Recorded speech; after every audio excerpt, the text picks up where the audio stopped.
जय हिंद एवरीवन। आज की इस क्लास में आर्मी अग्निवीर पेपर के लिए जीके के मोस्ट इम्पोर्टेंट 50 प्रश्न रहने वाले हैं और ये वो प्रश्न हैं जो कि आप पिछली क्लासों में कर चुके हैं। तो आप लोगों का टारगेट लगभग 50 प्रश्नों में से 45 प्रश्न सही करने का होना चाहिए। जितने भी लोगों ने पिछली क्लासें की हैं तो उन लोगों का कोई भी प्रश्न गलत नहीं होना चाहिए, क्योंकि ये वो प्रश्न हैं जो कि आप पिछली क्लासों में कर चुके हैं। तो ये आपकी रिवीजन क्लास रहने वाली। टोटल टॉप 50 प्रश्न है, सारे प्रश्न मोस्ट इम्पोर्टेंट रहने वाले हैं। आज की क्लास का जो प्रश्न नंबर हमारा 1 रहने वाला, पूरा क्लास समाप्त होने के बाद अपना स्कोर कमेंट करके आपको ज़रूर बताना है। तो आज की क्लास का जो प्रश्न नंबर हमारा 1 है वो है, जिम कार्बोनेट राष्ट्रीय उद्यान भारत के किस राज्य में है? तो उसके जो ऑप्शंस हैं, पंजाब, हिमाचल प्रदेश, उत्तराखंड, उत्तर प्रदेश। तो आपको बताना है कि जिम कार्बोनेट राष्ट्रीय उद्यान भारत के किस राज्य में है। तो आप लोगों को याद रखना है ये आपका उत्तराखंड राज्य में है। तो ऑप्शन नंबर सी बिल्कुल सही जवाब हो जाएगा। जिम कार्बोनेट राष्ट्रीय उद्यान आप लोगों का उत्तराखंड में, आप लोगों को अच्छे से याद रखना है। मैं फुल डिटेल में वीडियो में आप लोगों को पढ़ा चुका हूँ, बस आपकी ये रिवीजन क्लास है। तो आपको प्रश्न को पढ़कर उसके आंसर करते रहना है। तो नेक्स्ट जो हमारा प्रश्न रहने वाला है वो रहने वाला है, 2027 में एशियाई फुटबॉल कप कहाँ आयोजित किया जाएगा? तो उसके जो ऑप्शंस हैं, अरब, ईरान, सऊदी अरब, कुवैत। तो आपको बताना है कि 2027 में एशियाई फुटबॉल कप होगा, ये कहाँ पर आयोजित किया जाएगा? तो इस प्रश्न का सही जवाब आपको याद रखना है, ये आपका सऊदी अरब में आयोजित किया जाएगा। तो ऑप्शन नंबर सी बिल्कुल सही जवाब हो जाएगा।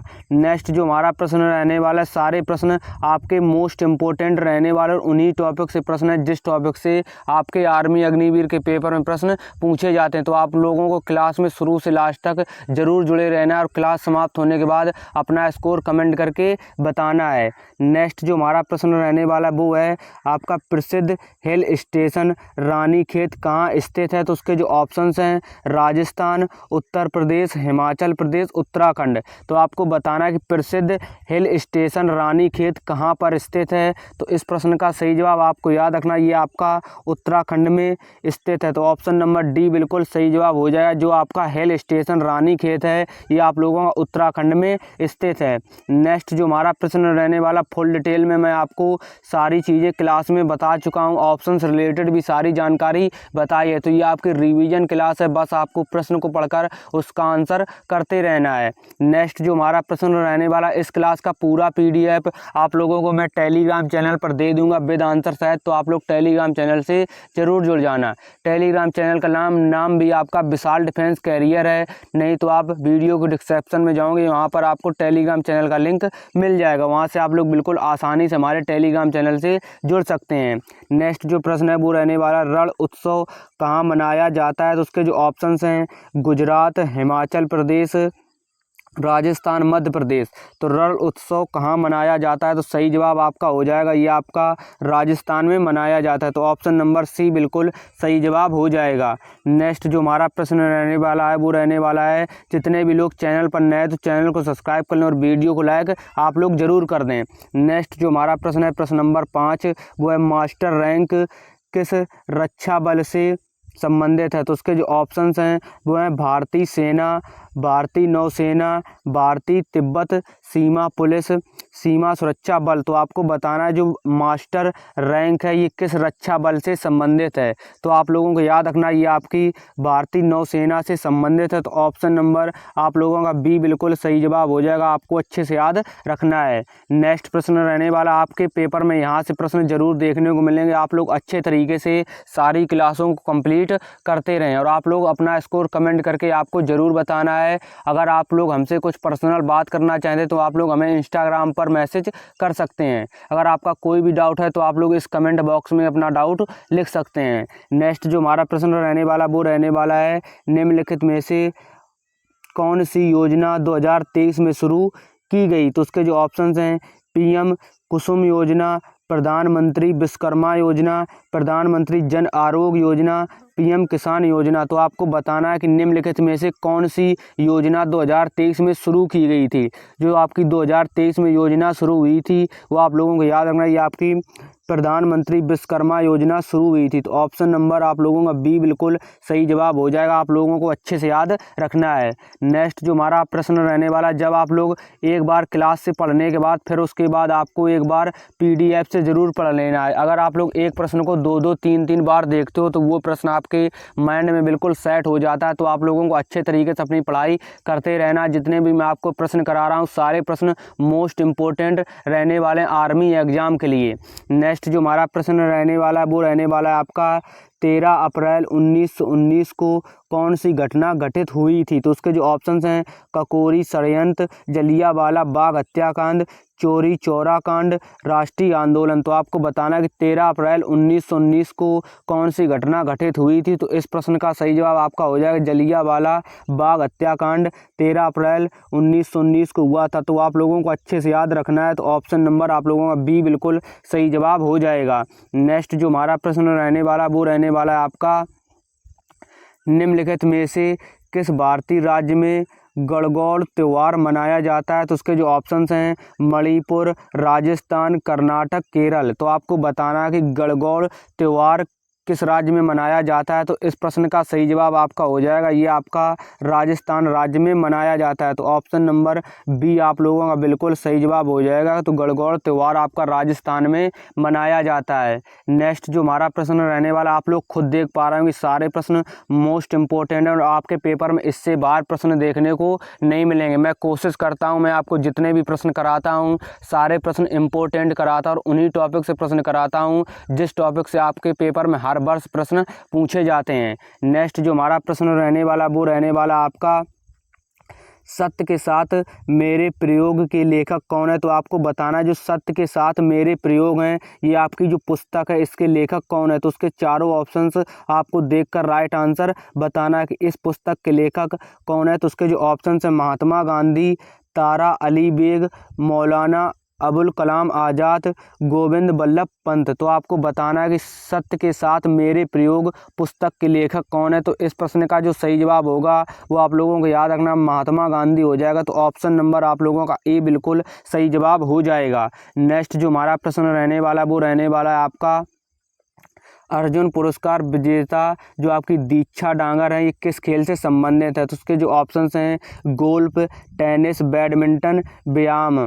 तो आप लोगों को बताना है कि अर्जुन पुरस्कार जो विजेता हैं दीक्षा डांगर ये किस खेल से संबंधित है। तो ये आपकी गोल्फ से संबंधित है। तो ऑप्शन नंबर ए बिल्कुल सही जवाब हो जाएगा। नेक्स्ट जो हमारा प्रश्न रहने वाला, आपको सारे प्रश्न काउंट करते रहना कि टोटल आपके कितने प्रश्न सही हैं और कितने प्रश्न गलत हैं। ऐसा कर लेना कि आप लोग 1 से लेकर 50 तक गिनती लिख लेना। फिर उसके बाद आपका जो प्रश्न सही है उस पर आपको सही का टिक लगाना है, जो प्रश्न आपका गलत है उस पर गलत का टिक लगाना। फिर आप क्लास समाप्त होने के बाद उसको गिनने के बाद फिर आपको कमेंट करके ज़रूर बताना है। तो आप लोग इस तरीके से अपना स्कोर कमेंट करके बता सकते हैं। नेक्स्ट जो हमारा प्रश्न रहने वाला वो रहने वाला है आपका, स्वराज हमारा जन्मसिद्ध अधिकार है यह नारा किसने दिया था। तो उसके जो ऑप्शंस हैं, जवाहरलाल नेहरू, महात्मा गांधी, सुभाष चंद्र बोस, बाल गंगाधर तिलक। तो आपको बताना है कि स्वराज हमारा जन्मसिद्ध अधिकार है यह नारा किसने दिया था। तो यह नारा आपका बाल गंगाधर तिलक ने दिया था। ऑप्शन नंबर आप लोगों का डी बिल्कुल सही जवाब हो जाएगा। आप लोगों को अच्छे से याद रखना है। नेक्स्ट जो हमारा प्रश्न रहने वाला वो रहने वाला है आपका, सविनय अवज्ञा आंदोलन महात्मा गांधी ने कब शुरू किया था। तो उसके जो ऑप्शंस हैं, 12 मार्च 1930, 15 मार्च 1930, 28 मार्च 1930, 14 मार्च 1930। तो आपको बताना जो आपका सविनय अवज्ञा आंदोलन है ये महात्मा गांधी ने कब शुरू किया था। तो सविनय अवज्ञा आंदोलन आप लोगों का 12 मार्च 1930 को महात्मा गांधी ने शुरू किया था। तो ऑप्शन नंबर आप लोगों का ए बिल्कुल सही जवाब हो जाएगा। नेक्स्ट जो हमारा प्रश्न रहने वाला वो रहने वाला है आपका, सारे प्रश्न मोस्ट इम्पोर्टेंट हैं और आपके ये एग्जाम में यहाँ से प्रश्न बन सकते हैं। नेक्स्ट जो हमारा प्रश्न है वो रहने वाला है आपका, 23 मार्च 1931 को अंग्रेज़ों द्वारा फांसी किसे किसे दी गई थी? तो उसके जो ऑप्शंस हैं भगत सिंह, सुखदेव, राजगुरु या फिर ये सभी। तो आपको बताना है कि 23 मार्च 1931 को अंग्रेजों द्वारा फांसी किसे किसे दी गई थी? तो ये आपका भगत सिंह को भी फांसी की सज़ा दी गई थी, सुखदेव को भी और राजगुरु को। तो ऑप्शन नंबर आप लोगों का डी बिल्कुल सही जवाब हो जाएगा, ये सभी। तो ऑप्शन नंबर आपका डी बिल्कुल सही जवाब हो जाएगा। नेक्स्ट जो हमारा प्रश्न रहने वाला वो रहने वाला है आपका, लॉर्ड कर्जन ने बंगाल विभाजन की घोषणा कब की थी? तो उसके जो ऑप्शंस हैं 20 जुलाई 1905, 15 मार्च 1906, 10 जनवरी 1908, इनमें से कोई नहीं। तो आपको बताना है कि लॉर्ड कर्जन ने बंगाल विभाजन की घोषणा कब की थी? तो इस प्रश्न का सही जवाब आपका हो जाएगा 20 जुलाई 1905 को लॉर्ड कर्जन ने बंगाल की घोषणा की थी। तो आप लोगों को याद रखना है। नेक्स्ट जो हमारा प्रश्न रहने वाला वो रहने वाला है आपका, अलीगढ़ मुस्लिम विश्वविद्यालय की स्थापना कब हुई थी? तो उसके जो ऑप्शंस हैं 1875, 1885, 1828, 1867। तो आपको बताना है कि अलीगढ़ मुस्लिम विश्वविद्यालय की स्थापना कब हुई थी? तो इस प्रश्न का सही जवाब आपको याद रखना, अलीगढ़ मुस्लिम विश्वविद्यालय की स्थापना आपकी 1875 में हुई थी। नेक्स्ट जो हमारा प्रश्न रहने वाला वो रहने वाला 1857 की क्रांति के समय भारत का गवर्नर जनरल कौन था? तो उसके जो ऑप्शंस हैं Lord Canning, Lord Macaulay, Lord William Bentinck, Lord Mountbatten. तो आपको बताना है कि 1857 की क्रांति के समय भारत का गवर्नर जनरल कौन था? तो इस प्रश्न का सही जवाब आपका हो जाएगा लॉर्ड कैनिंग था। तो option number A will be right answer हो जाएगा। नेक्स्ट जो हमारा प्रश्न रहने वाला वो रहने वाला है आपका, कांग्रेस का लाहौर अधिवेशन कब हुआ था? तो उसके जो ऑप्शन हैं 31 दिसंबर 1929, 25 दिसंबर 1929, 14 दिसंबर 1929, 11 दिसंबर 1929। तो आपको बताना है कांग्रेस का लाहौर अधिवेशन कब हुआ था? तो कांग्रेस का लाहौर अधिवेशन आप लोगों को 31 दिसंबर 1929 को हुआ था। तो आप लोगों को अच्छे से याद रखना है। नेक्स्ट जो हमारा प्रश्न रहने वाला प्रश्न नंबर 18, आपको सारे प्रश्न अच्छे से याद करते चलना और लास्ट में अपना स्कोर कमेंट करके ज़रूर बताना है। तो आप लोग टेलीग्राम चैनल से जुड़ जाना। टेलीग्राम चैनल पर आपको वीडियो का लिंक, मतलब आपको टेलीग्राम चैनल पर आपको हर क्लास का पीडीएफ दिया जाता है। तो इसका मैं लिंक आपको वीडियो के डिस्क्रिप्शन बॉक्स में दे दूंगा, वहां से बिल्कुल आप लोग आसानी से हमारे टेलीग्राम चैनल से जुड़ सकते हैं। जो लोग हमसे पर्सनल कुछ बात करना चाहते हैं तो वो लोग हमें इंस्टाग्राम पर मैसेज कर सकते हैं। इंस्टाग्राम का भी आपका जो नाम है वो विशाल डिफेंस कैरियर के ही नाम से आपका इंस्टाग्राम भी बना है। तो आप लोगों को अगर पर्सनल कोई डाउट है तो आप लोग हमें इंस्टाग्राम पर मैसेज कर सकते हैं, वहाँ पर मैं आपका रिप्लाई ज़रूर करूँगा। नेक्स्ट जो हमारा प्रश्न रहने वाला वो रहने वाला है, स्वराज पार्टी की स्थापना किसने की थी? तो उसके जो ऑप्शन हैं मोतीलाल नेहरू, चित्तरंजन दास, दोनों, इनमें से कोई नहीं। तो स्वराज पार्टी की स्थापना किसने की थी? तो स्वराज पार्टी की स्थापना मोतीलाल नेहरू ने की थी, चित्तरंजन दास ने की थी। तो ऑप्शन नंबर आप लोगों का सी बिल्कुल सही जवाब हो जाएगा कि इन दोनों ने आप लोगों की स्वराज पार्टी की स्थापना की थी। नेक्स्ट जो हमारा प्रश्न रहने वाला प्रश्न नंबर आप लोगों का 29 जो है वो है आपका, प्रारूप समिति के अध्यक्ष कौन थे? तो उसके जो ऑप्शन हैं डॉक्टर भीमराव अम्बेडकर, डॉक्टर राजेंद्र प्रसाद, पंडित जवाहरलाल नेहरू, सरदार वल्लभ भाई पटेल। तो प्रारूप समिति के अध्यक्ष कौन थे? तो इस प्रश्न का सही जवाब आपको याद रखना, डॉक्टर भीमराव अम्बेडकर प्रारूप समिति के अध्यक्ष थे। तो आप लोगों को अच्छे से याद रखना है। ऑप्शन नंबर ए बिल्कुल सही जवाब हो जाएगा। नेक्स्ट जो हमारा प्रश्न रहने वाला, जैसे आप लोगों की जो क्लास है ये हर सुबह आप लोगों की 9 बजे ये क्लास होती है, तो हर सुबह आप लोगों को एक नई क्लास देखने को मिलेगी। तो आप लोग सुबह 9 बजे हमारे चैनल पर विजिट कर सकते हैं। तो आप लोग यहाँ से हर रोज़ एक क्लास देख सकते हैं। आप लोग जब मतलब ऑल नोटिफिकेशन ऑन कर लेंगे तो आपके पास सभी जो मैं नया वीडियो डालूंगा, नई क्लास डालूंगा, तो उसका नोटिफिकेशन आप तक पहुंच जाएगा। नहीं तो आप लोग सुबह 9 बजे हमारे चैनल पर जाएंगे तो आपको नया वीडियो देखने को मिल जाएगा जीके और जीएस का। उसके बाद आप लोगों को जो पीडीएफ है, जो हर क्लास का पीडीएफ, वो शाम आप लोगों को शाम 8 या 9 बजे तक आपको पीडीएफ भी मिल जाता है। तो आप लोगों को पीडीएफ से भी पढ़ाई करते रहना और आपको क्लास से भी तो पढ़ना ही है।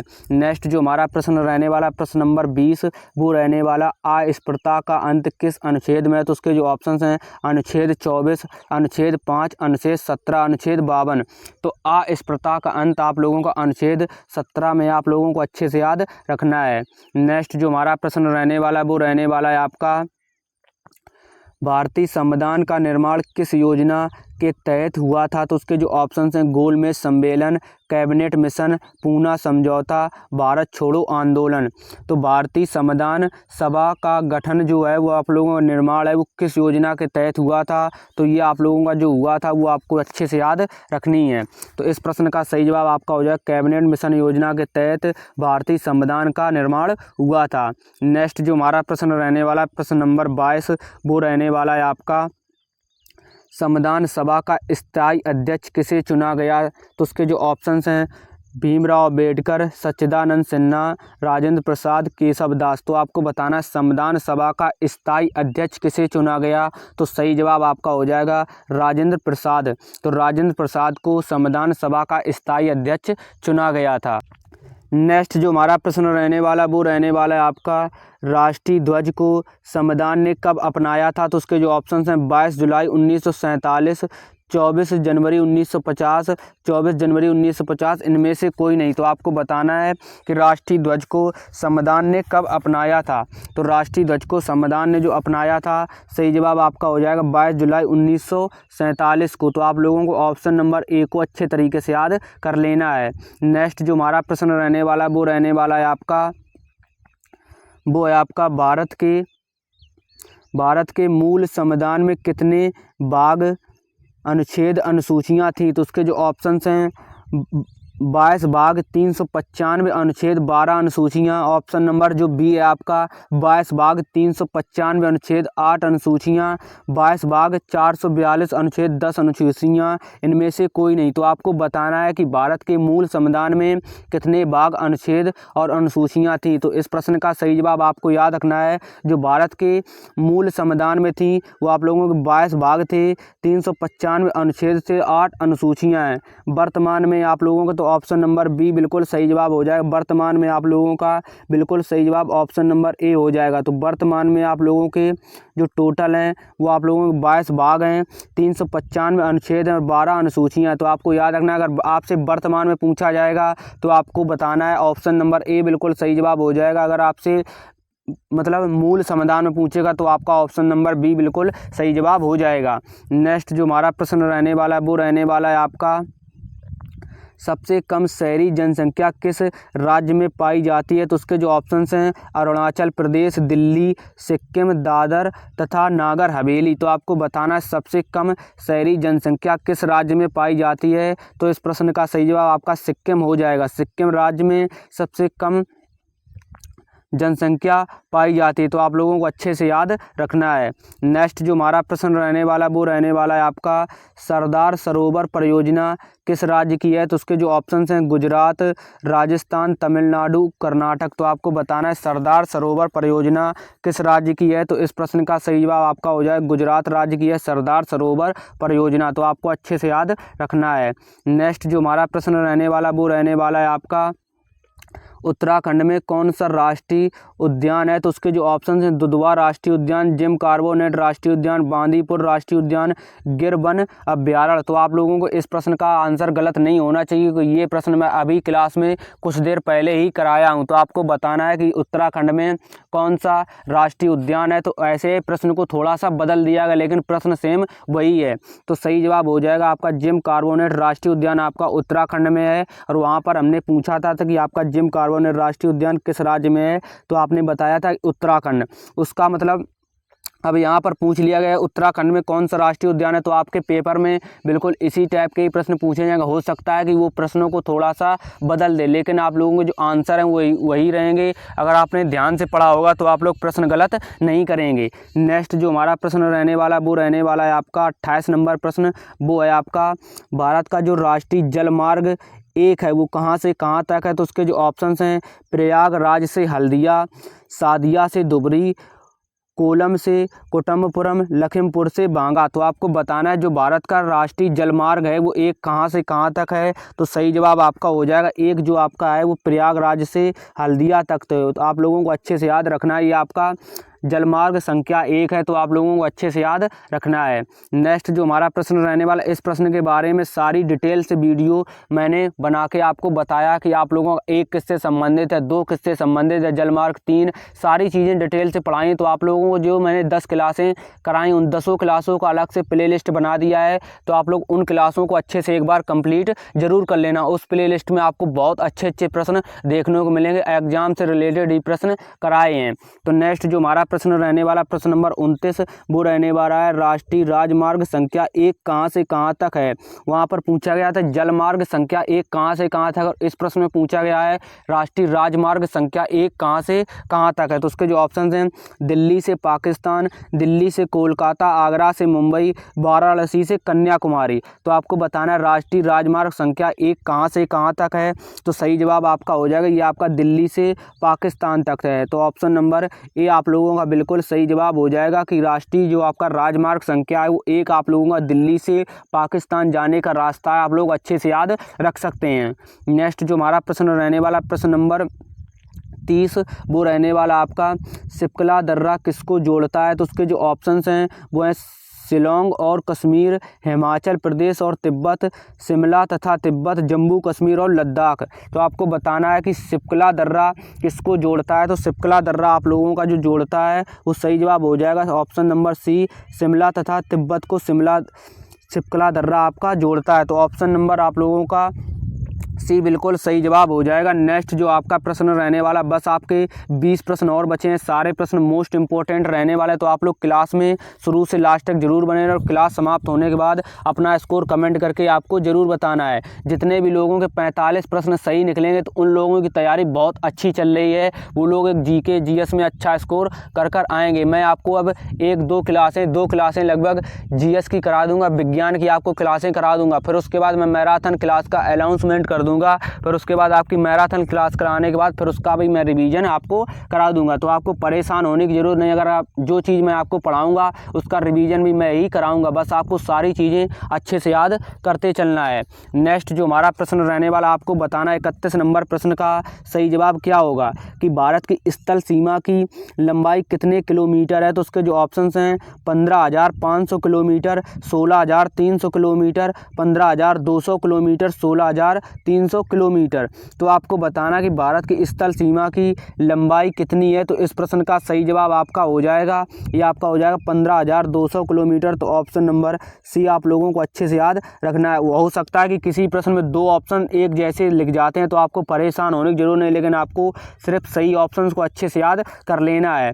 नेक्स्ट जो हमारा प्रश्न रहने वाला, वहाँ पर भी आपको ऐसे ही ऑप्शन देखने को नहीं मिलेगा, आपको सही ऑप्शन वही देखने को मिलेगा जो सही होगा, मतलब गलत जो ऑप्शन 3 होंगे वो कुछ भी रख सकता है। तो आपको ऐसे परेशान नहीं होना है, बस आपको सही ऑप्शन अच्छे से याद रखना है, सही ऑप्शन को आपको टारगेट करना है। नेक्स्ट जो हमारा प्रश्न रहने वाला वो रहने वाला है आपका भारत का पश्चिमी बंदरगाह कांडला बंदरगाह किस राज्य में है। तो उसके जो ऑप्शन हैं गुजरात, केरल, महाराष्ट्र, कर्नाटक। तो आपको बताना है कि भारत का जो पश्चिमी बंदरगाह है कांडला बंदरगाह किस राज्य में है। तो आपको याद रखना है ये आपका गुजरात राज्य में स्थित है। तो option number A will be right answer हो जाएगा।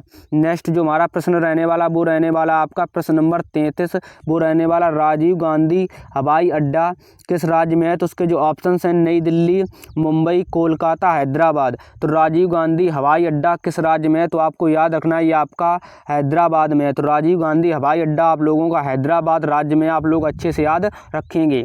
नेक्स्ट जो हमारा प्रश्न रहने वाला प्रश्न नंबर 34, वो रहने वाला है आपका भारत की जलीय सीमा कुल कितने देशों के साथ लगती है। तो उसके जो ऑप्शंस हैं 7, 5, 9, 12। तो आपको सही जवाब बताना है कि जो भारत की जलीय सीमा है वो कितने देशों के साथ लगती है। तो ये आप लोगों की 7 देशों के साथ लगती है। तो आप लोग अच्छे से याद रखेंगे, भारत की जो जलीय सीमा है वो 7 देशों के साथ लगती है, वो आप लोग अच्छे से याद कर लेना। आपके पेपर में ऐसे ही प्रश्न बनेंगे, बस आपको ज़रूरत है कि सारी चीज़ें अच्छे से याद करने की। नेक्स्ट जो हमारा प्रश्न रहने वाला वो रहने वाला है आपका नेशनल डिफेंस अकादमी एनडीए का मुख्यालय कहाँ है? तो उसके जो ऑप्शन हैं देहरादून, नई दिल्ली, खड़गवासला, हैदराबाद। तो आपको बताना है कि नेशनल डिफेंस अकादमी एनडीए का मुख्यालय कहाँ है? तो सही जवाब आपका हो जाएगा ये आपका खड़गवासला में है एनडीए का मुख्यालय। तो ऑप्शन नंबर आप लोगों का सी बिल्कुल सही जवाब हो जाएगा। तो आप लोगों को अच्छे से याद रखना जो आपका एनडीए का मुख्यालय है वो आप लोगों का नई मतलब खड़गवासला में। तो आप लोग अच्छे तरीके से याद रखेंगे मुख्यालय आप लोगों को खड़गवासला में, आप लोग अच्छे से याद कर लेना। आपके पेपर में ऐसे ही प्रश्न बनते हैं। नेक्स्ट जो हमारा प्रश्न रहने वाला वो रहने वाला आपका भारतीय थल सेना उत्तरी कमांड का मुख्यालय कहाँ है? तो उसके जो ऑप्शन हैं लखनऊ, उधमपुर, पुणे, शिमला। तो आपसे पूछा गया भारतीय थल सेना उत्तरी कमांड का मुख्यालय कहाँ है? तो आप लोगों का जो उत्तरी कमांड का मुख्यालय भारतीय थल सेना का वो आप लोगों का उधमपुर में है। तो ऑप्शन नंबर बी बिल्कुल सही जवाब हो जाएगा। आप लोग अच्छे से याद रखेंगे। नेक्स्ट जो हमारा प्रश्न रहने वाला आपको क्लास कैसी लगी आप लोग कमेंट करके ज़रूर बताना। बहुत मेहनत से सारी क्लास बनाता हूँ। पहले प्रश्नों को ढूंढता हूँ, फिर उसके बाद टाइप करता हूँ, फिर उसके बाद सारी चीज़ों को एडिट करता हूँ और वीडियो को रिकॉर्ड करता हूँ, तब मैं आपके पास ये वीडियो पहुँचा पाता हूँ। तो आप लोग वीडियो का फ़ायदा ज़रूर उठाएँ और सारी चीज़ों को अच्छे से याद करते चलें। नेक्स्ट जो हमारा प्रश्न रहने वाला वो रहने वाला है मैगीनॉट सीमा रेखा किन दो देशों के बीच है? तो उसके जो ऑप्शंस हैं भारत और पाकिस्तान, भारत और चीन, भारत और पाकिस्तान, पाकिस्तान और अफगानिस्तान, जर्मनी और फ्रांस। तो आपको बताना है मैगीनॉट सीमा रेखा किन दो देशों के बीच है? तो आपको याद रखना है ये आपकी जर्मनी और फ्रांस के बीच है। तो आपको याद रखना है मैगीनॉट सीमा रेखा आप लोगों की जर्मनी और फ्रांस के बीच है। आप लोग अच्छे से याद रखेंगे। जैसे इस प्रश्न में बताया गया भारत और चीन के बीच कौन सी रेखा है, उस वीडियो में मैंने सारी डिटेल से चीज़ें पढ़ाई हैं। भारत और पाकिस्तान के बीच कौन सी सीमा रेखा वो भी बताया है और आपकी पाकिस्तान और अफगानिस्तान के बीच कौन सी सीमा रेखा है वो भी बताया है। तो आप लोग उस प्लेलिस्ट को ज़रूर देख लेना। उस प्लेलिस्ट में ज़्यादा क्लासें नहीं, सिर्फ आपकी 10 ही क्लासें हैं। अगर आप लोग उन 10 क्लासों को अच्छे से कंप्लीट कर ले तो सारी चीज़ें अच्छे से याद करोगे। उनका भी PDF मैंने टेलीग्राम चैनल पर दे दिया है। तो आप लोग अच्छे से उस प्लेलिस्ट को देख लेना। उस प्लेलिस्ट में मैंने बहुत डिटेल से सारी चीज़ें पढ़ाई हैं। बस आप लोग अच्छे तरीके से वीडियो को ज़रूर देखना। तो आप लोग अच्छे से अपनी तैयारी करते रहें। अब आपके पेपर में ज़्यादा समय नहीं बचा। आप लोग उस प्लेलिस्ट को देखने के बाद तभी मैराथन क्लास में आए, तब आपको सारी चीज़ें अच्छे तरीके से समझ में आएंगी, क्योंकि मैं आपको डिटेल में पढ़ा चुका हूँ। ये टाइम है आपका रिवीजन करने का और आपको सारी चीज़ें दोबारा से याद करने के लिए। तो आप लोग अच्छे तरीके से अपनी पढ़ाई करते हैं। जितना मैं आपको मैं पढ़ा रहा हूँ और बता रहा हूँ वो लोग आप लोग अच्छे से पढ़ते हैं। आप लोग उस प्लेलिस्ट को एक बार नहीं 2 बार तो देखना ही देखना है, क्योंकि उस प्लेलिस्ट में बहुत अच्छे अच्छे प्रश्न देखने को मिलेंगे आप लोगों को और सारी चीज़ें मैंने डिटेल से पढ़ाई हैं। नेक्स्ट जो हमारा प्रश्न रहने वाला वो रहने वाला आपका RBI का पूरा नाम क्या है? तो उसके जो ऑप्शंस हैं भारतीय रिजर्व बैंक, क्षेत्रीय ग्रामीण बैंक, भारतीय state bank, bank of Baroda. तो आपको बताना कि RBI का पूरा नाम क्या है? तो RBI का पूरा नाम भारतीय रिजर्व बैंक हो जाएगा। तो ऑप्शन नंबर आप लोगों का ए बिल्कुल सही जवाब हो जाएगा। तो RBI का पूरा नाम आपका भारतीय रिजर्व बैंक हो जाएगा। नेक्स्ट जो हमारा प्रश्न रहने वाला प्रश्न नंबर 39 वो रहने वाला आपका मछली उत्पादन का संबंध किससे है? तो उसके जो ऑप्शंस हैं श्वेत क्रांति, पीली क्रांति, गुलाबी क्रांति, नीली क्रांति। तो मछली उत्पादन का संबंध किससे है? तो मछली उत्पादन का संबंध आप लोगों का पीली क्रांति से हो जाएगा। तो ऑप्शन नंबर आपका डी बिल्कुल सही जवाब हो जाएगा। जैसे मैंने उस वीडियो में आपको बताया है फुल डिटेल से, जो मैंने क्लासें कराई उसमें बताया श्वेत क्रांति का संबंध किससे है, पीली क्रांति का संबंध किससे है, गुलाबी क्रांति का संबंध किससे, सारी चीज़ें मैंने आपको डिटेल में पढ़ाई। तो उस प्लेलिस्ट में ज़्यादा क्लासें नहीं, सिर्फ आपकी 10 क्लासें ही हैं। अगर आप लोग 10 क्लासें अच्छे तरीके से कंप्लीट कर लोगे तो आप लोग वास्तव में एक अच्छा स्कोर GK GS में करके आओगे, क्योंकि उन क्लासों में मैंने बहुत ज़्यादा मेहनत की और सारी चीज़ें मैंने आपको डिटेल में पढ़ाई। बस आपको ज़रूरत है सारी चीज़ों को अच्छे से याद करने की। आप लोग अगर ज़्यादा समय नहीं, लगभग आपकी आधे घंटे की एक क्लास है, अगर आप लोग 10 क्लासें मतलब 2 बार देख लोगे तो आपको सारी चीज़ें अच्छे से याद हो जाएंगी। नेक्स्ट जो हमारा प्रश्न रहने वाला वो रहने वाला है आपका प्रधानमंत्री जन धन योजना की शुरुआत कब हुई थी? तो उसके जो ऑप्शंस हैं 24 अगस्त 2014, 22 जुलाई 2015, 1 मार्च 2016, 1 फरवरी 2018। तो आपको बताना कि प्रधानमंत्री जन धन योजना की शुरुआत कब हुई थी? तो ये आपकी 24 अगस्त 2014 को हुई थी। प्रधानमंत्री जन धन योजना की शुरुआत जो आप लोगों की हुई थी वो 24 अगस्त 2014 को हुई थी। आप लोग अच्छे से याद रखेंगे। नेक्स्ट जो हमारा प्रश्न रहने वाला वो रहने वाला है, इनमें से सितार वादक कौन है? तो उसके जो ऑप्शन हैं जाकिर हुसैन, बिस्मिल्लाह खां, शिव कुमार शर्मा, पंडित रविशंकर। तो आपको बताना कि इनमें से सितार वादक कौन है। तो सही जवाब आपका हो जाएगा, इनमें से जो सितार वादक हैं वो आप लोगों के जो हैं वो पंडित रविशंकर हैं। तो आप लोग अच्छे तरीके से याद रखेंगे। नेक्स्ट जो हमारा प्रश्न रहने वाला, मेरे कहने से आप लोग उन 10 क्लासों को अच्छे से कंप्लीट कर लेना। अभी आपके पास 2-3 दिन समय है, फिर उसके बाद मैराथन जब आपकी क्लासें शुरू हो जाएंगी तो उसमें आपको रिवीजन भी करना है और क्लासें भी पढ़नी है, सारी चीज़ें करते रहना है। अभी आप लोगों के पास समय है 2-3 दिन का, तो 2-3 दिन में अगर आप लोग उस प्ले लिस्ट को देख लोगे तो आपको काफ़ी ज़्यादा फ़ायदा मिल जाएगा। नेक्स्ट जो हमारा प्रश्न रहने वाला वो रहने वाला आपका, प्रथम महिला लेफ्टिनेंट जनरल के पद पर कौन थी? तो उसके जो ऑप्शंस हैं पुनीत अरोड़ा, आशापूर्ण देवी, कल्पना चावला, विजयलक्ष्मी पंडित। तो आपको बताना जो प्रथम महिला लेफ्टिनेंट जनरल के पद पर थी वो कौन थी? तो ये आपकी पुनीत अरोड़ा थी। तो ऑप्शन नंबर आपका ए विल बी राइट आंसर हो जाएगा। नेक्स्ट जो हमारा प्रश्न रहने वाला प्रश्न नंबर आपका 43 जो कि है विश्व का सबसे बड़ा क्रिकेट स्टेडियम कौन है? तो उसके जो ऑप्शंस हैं अरुण जेटली स्टेडियम, नरेंद्र मोदी स्टेडियम, धर्मशाला स्टेडियम, चिन्नास्वामी स्टेडियम। तो आपको बताना है कि विश्व का सबसे बड़ा क्रिकेट स्टेडियम कौन सा है? तो विश्व का सबसे बड़ा क्रिकेट स्टेडियम आपका नरेंद्र मोदी स्टेडियम है। तो ऑप्शन नंबर बी बिल्कुल सही जवाब हो जाएगा, आपका बी बिल्कुल सही जवाब हो जाएगा। तो आपको याद रखना विश्व का सबसे बड़ा स्टेडियम नरेंद्र मोदी स्टेडियम, इसे मोटेरा स्टेडियम के नाम से भी जाना जाता है। ये आप लोगों का गुजरात राज्य में है, तो आप लोगों को अच्छे से याद रखना है। नरेंद्र मोदी स्टेडियम आपका गुजरात राज्य में, गुजरात आपका अहमदाबाद में पड़ता है, आप लोगों को अच्छे से याद रखना है। नेक्स्ट जो हमारा प्रश्न रहने वाला वो रहने वाला है आपका, सर्वाधिक जनसंख्या घनत्व वाला देश कौन सा है? तो उसके जो ऑप्शंस हैं भारत, चीन, कनाडा, सिंगापुर। तो आपको बताना है सर्वाधिक जनसंख्या घनत्व वाला देश कौन सा है? तो सही जवाब आपका हो जाएगा, इस प्रश्न का सही जवाब आपका होगा सिंगापुर। तो ऑप्शन नंबर डी बिल्कुल सही जवाब हो जाएगा। नेक्स्ट जो हमारा प्रश्न रहने वाला वो रहने वाला आपका, सबसे बड़ा महाद्वीप कौन सा है? तो उसके जो ऑप्शंस हैं ऑस्ट्रेलिया, प्रशांत महासागर, एशिया, यूरोप। तो सबसे बड़ा महाद्वीप कौन सा है? तो सही जवाब आपका हो जाएगा, सबसे बड़ा महाद्वीप आपका एशिया महाद्वीप है। तो ऑप्शन नंबर सी बिल्कुल सही जवाब हो जाएगा। नेक्स्ट जो हमारा प्रश्न रहने वाला, नेक्स्ट प्रश्न जो है हमारा वो है आपका, सबसे अधिक ऊंचाई पर स्थित युद्ध स्थल कौन सा है? तो उसके जो ऑप्शंस हैं सियाचिन ग्लेशियर, पानीपत, तराइन, हल्दी घाटी। तो आपको बताना है सबसे अधिक ऊंचाई पर स्थित युद्ध स्थल है वो कौन सा है? तो आपका सियाचिन ग्लेशियर है। आप लोग अच्छे से याद रखेंगे, ऑप्शन नंबर ए बिल्कुल सही जवाब हो जाएगा।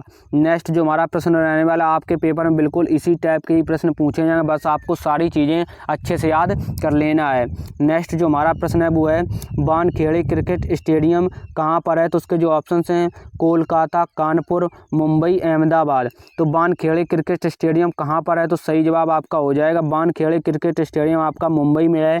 अहमदाबाद में कौन सा स्टेडियम है मैंने अभी आपको बताया है। तो कानपुर में आपका ग्रीन पार्क क्रिकेट स्टेडियम और कोलकाता में आपका ईडन गार्डन क्रिकेट स्टेडियम स्थित है। अभी मैं आपको लिखकर नहीं बताऊँगा क्योंकि मैं सारी चीज़ें डिटेल में पढ़ा चुका हूँ और ये चीज़ें मैं आपको बता चुका हूँ। तो ये हमारी रिवीजन क्लास है, रिवीजन क्लास में मैं प्रश्नों का सिर्फ रिवीजन आपको करा रहा हूँ, तो आप लोग सारी चीज़ें अच्छे से याद करते चलना है। तो नेक्स्ट जो हमारा प्रश्न रहने वाला काफ़ी अच्छा प्रश्न है, आपके पेपर में यहाँ से प्रश्न बन सकता है कि नोबेल पुरस्कार किस क्षेत्र में दिया जाता है? तो उसके जो ऑप्शंस हैं आपको बताना है कि नोबेल पुरस्कार किस क्षेत्र में दिया जाता है। तो उसके जो ऑप्शंस हैं साहित्य, शांति, भौतिकी, रासायनिक विज्ञान, चिकित्सा और अर्थशास्त्र। नेक्स्ट ऑप्शन जो हमारा केवल साहित्य और शांति, केवल भौतिक और रासायनिक, केवल चिकित्सा और अर्थशास्त्र। तो आपको बताना है कि नोबेल पुरस्कार किस क्षेत्र में दिया जाता है। तो आपका ऑप्शन नंबर ए बिल्कुल सही जवाब हो जाएगा। नोबेल पुरस्कार आपका साहित्य के क्षेत्र में दिया जाता है, शांति के क्षेत्र में, भौतिकी के क्षेत्र में, रासायनिक विज्ञान के क्षेत्र में, चिकित्सा के क्षेत्र में और अर्थशास्त्र के क्षेत्र में। तो आपका ऑप्शन नंबर ए बिल्कुल सही जवाब हो जाएगा, आपको अच्छे से याद रखना है। नेक्स्ट जो आपका प्रश्न रहने वाला है वो रहने वाला है आपका ग्रैमी पुरस्कार किस क्षेत्र में दिया जाता है। तो उसके जो ऑप्शंस हैं फिल्म और सिनेमा, थिएटर और नृत्य, साहित्य और पत्रकारिता, संगीत। तो आपको बताना है ग्रैमी पुरस्कार किस क्षेत्र में दिया जाता है। तो ग्रैमी पुरस्कार आपका संगीत के क्षेत्र में दिया जाता है। तो ऑप्शन नंबर डी बिल्कुल सही जवाब हो जाएगा। नेक्स्ट जो हमारा प्रश्न रहने वाला आज की क्लास का लास्ट प्रश्न है, प्रश्न नंबर 50, वो रहने वाला खो खो में कुल कितने खिलाड़ी होते हैं। तो उसके जो ऑप्शन हैं 11, 9, 6, 15। तो खो खो में टोटल आप लोगों को जो खिलाड़ी होते हैं वो आपको याद रखना 11 मतलब 9 खिलाड़ी होते हैं खो खो में। तो ऑप्शन नंबर बी बिल्कुल सही जवाब हो जाएगा। आज की क्लास में टोटल 50 प्रश्न किए हैं। आपको 51 नंबर प्रश्न का आंसर कमेंट करके बताना है कि इस प्रश्न का सही जवाब क्या होगा। तरंग शक्ति सैन्य अभ्यास किससे संबंधित है। तो उसके जो ऑप्शन हैं सीमा सुरक्षा बल, वायुसेना, नेवी, थल सेना। तो आपको बताना है कि तरंग शक्ति सैन्य अभ्यास जो आप लोगों का है वो किससे संबंधित है। तो आप लोग बताएंगे कि ये किस सेना के में मनाया जाता है, तरंग शक्ति सैन्य अभ्यास। तो आप लोगों का इस प्रश्न का आंसर आपको कमेंट करके बताना है। अब आपको कमेंट करके बताना है कि आपके जीके में टोटल आपका स्कोर कितना रहा। आप लोग कमेंट करके ज़रूर बताएंगे। तो आप लोग उन जो 10 क्लासें मैंने आपको कराई हैं उसका मैंने अलग से प्ले लिस्ट बनाया। तो आप लोग उस क्लासों को अच्छे तरीके से कंप्लीट कर लेना। उस प्ले लिस्ट में आपको बहुत अच्छे प्रश्न देखने को मिलेंगे। वहाँ पर मैंने फुल डिटेल में सारी चीज़ों को पढ़ाया है। तो आप लोग अच्छे तरीके से अपनी पढ़ाई करते रहें। आप लोगों का एडमिट कार्ड आ गया तो आप लोग अपना एडमिट कार्ड डाउनलोड कर लें। उसका मैं वीडियो आप लोगों को इस वजह से नहीं बना पा रहा हूँ क्योंकि वो शायद आपकी रात में चलती है, जो कि आपकी अभी सर्वर पर थोड़ा सा लोड है। जैसे ही सर्वर पर थोड़ा सा लोड कम होगा उसके बाद मैं आपको वीडियो बना के बता दूंगा कि आपको किस टाइप से, वैसे ज़्यादा कुछ नहीं करना, मैं आपको हल्का फुल्का यहीं से बता दे रहा हूँ। आपको आर्मी की ऑफिशियल साइट पर जाना है और अपना आईडी पासवर्ड डाल के लॉगिन कर लेना है। फिर उसके बाद आपको एप्लीकेशन हिस्ट्री में जाना है, वहाँ से अपना रोल नंबर कॉपी कर लेना। फिर उसके बाद सी एडमिट कार्ड का एक आपको नीचे लिंक मिलेगा, आपको उस पर क्लिक करना है। वहाँ पर आपको रोल नंबर आपका पेस्ट कर देना जो आपने कॉपी पेस्ट किया था।